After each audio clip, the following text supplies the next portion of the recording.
Պարոն Միրզոյան, նաև առաջարկում եմ առիթ օգտագործել եւ խոսել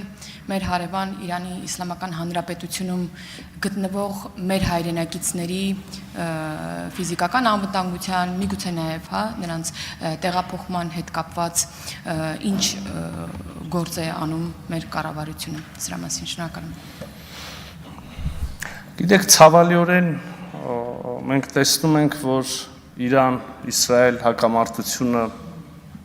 թեժանում է, առնվազն այս պահի դրությամբ շարունակաբար թեժանում է։ Մեր մոտեցումը այս հարցին հանրահայտ է եւ ընդհանրապես խաղաղության հարցում մենք մշտապես ջատագովն ենք եղել մեր մեծ տարածաշրջանում խաղաղությանը,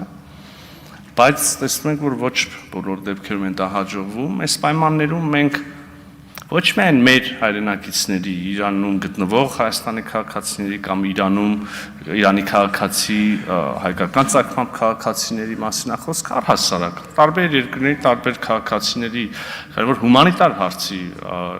մասին ենք խոսում, մենք փորձում ենք մեր նպաստը բերել տարբեր երկրների տարբեր քաղաքացիների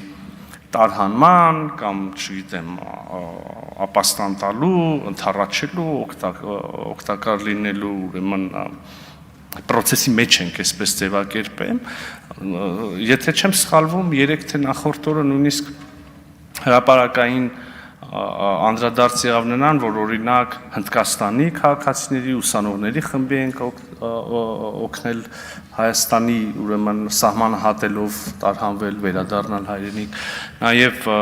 կարող եմ ասել աֆրիկյան մի քանի պետություններ, Զիմբաբվեն, օրինակ Չինաստանի քաղաքացիներ, Ֆրանսիայի քաղաքացիներ, Միացյալ Նահանգների քաղաքացիներ, սա շարունակական process է եւ